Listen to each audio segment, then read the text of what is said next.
Are your players foolish? Do they never listen, despite how often you ask, "Are you sure?" Worst of all, do they like playing Rangers? Sounds like you need Cthulhu, great old one and destroyer of D&D parties since 1980. He's guaranteed to break your players' minds and remind them why you're the boss. Don't believe me? Here's everything Cthulhu has to offer. You might be wondering if Cthulhu is even allowed to practice law in the Forgotten Realms, but thanks to Ravenloft, the Horrors Within, Cthulhu has an official 5e stat block you can sue your party with. And he's not just some desk jockey looking for an easy settlement, he's here to get a conviction. We're talking +9 to initiative, so he always gets the opening statement. 19 AC to block your players' arguments, and nearly 400 hit points for those attacks that do get through. A whole host of immunities and resistances, and advantage on any save against magic, and all backed up with 4 legendary resistances. So even when he fails a save, he can just succeed instead. Cthulhu is always prepared for the case, and when it's his turn to light up a witness, you can bet he'll be ready. You see, a good lawyer knows how to trap the defendant with evidence, creating a web of facts that they just can't escape. Or you can grab him with your big meaty claws. That's Cthulhu's first attack, and he gets 3 every round. Not only is the victim taking damage, but they're grappled, dropping their speed to 0. Nobody's taking recess unless Cthulhu says so. And once he's got a player locked in his claws, the Ancient One can replace one of those claw attacks with a tentacle instead. That poor defendant has to succeed on a DC 25 con save, good luck, or take 66 acid damage and 3d8 psychic damage. Half if they make it. But succeed or fail, their hit point max drops by however much psychic damage they took, and Cthulhu gets to heal that same amount of hit points. He's literally feeding on the misery of your players. Nobody loves their job like the big guy. And don't think the prosecution's ready to rest just yet, because he gets to cast a spell on top of his claw attacks, not instead of them. And once a day, that spell can be Befuddlement. One player has to make a DC 25 intelligence save, or not just take 10d12 psychic damage, but lose their ability to use magic. Sorry wizards, but your whole case just got thrown right out the window. And after that, he'll only get to cast a force level mind spike every turn, which is a cool 5d8 psychic damage. What do you think will break first? Your party's bodies or their minds? Cthulhu's very essence warps reality, compelling its victims to question the fabric of their foundational truths. That's pretty standard lawyer stuff, but he also literally causes things to get real funky around him, and everywhere within 10 feet of the beast is considered difficult terrain. And if you start your turn that close, you take 2d6 bludgeoning damage just for existing nearby.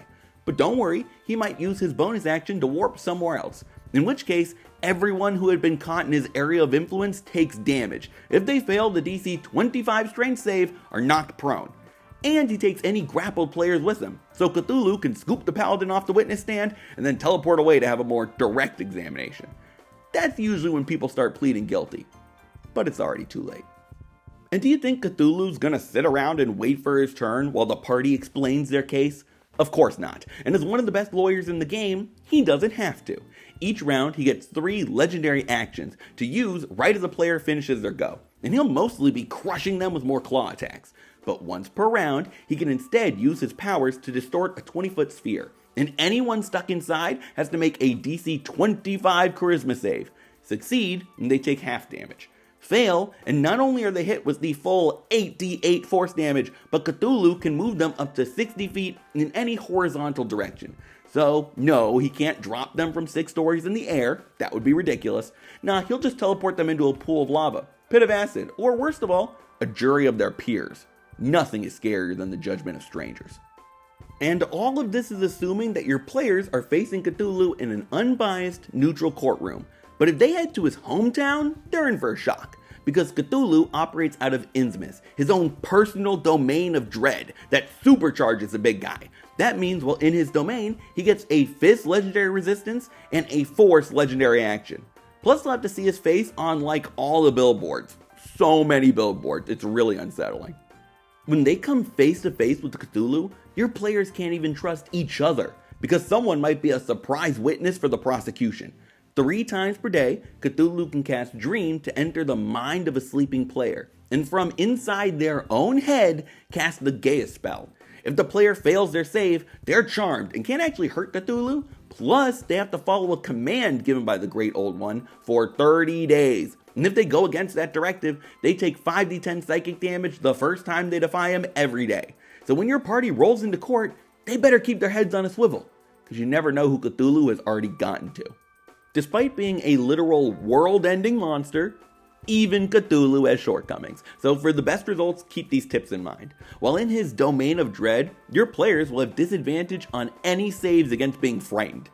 Too bad Cthulhu doesn't actually have anything to frighten them with. So consider giving the Old One minions who can cause those saves, as well as balance the action economy. Any monster going 1 versus 4 or 5 is going to be tough. Although he's very tall, Cthulhu is stuck to the ground. No fly speed here. I guess we just ignore the wings. And his claws only have a 10-foot reach. So besides the one spell he can cast every turn, the ranged options are limited. Consider putting a ceiling on the fight to limit players from zooming 100 feet in the air, or give him cultists who can target those flyers or get the big guy in the air himself. If that's not an option, Cthulhu is a master of both land and sea. He can breathe underwater and does get a 60-foot swim speed. Ever wanted to see your plate armored dwarf fight in the ocean? Now's your chance. Other than that, I would get some cleaning supplies ready. You know, for the mess.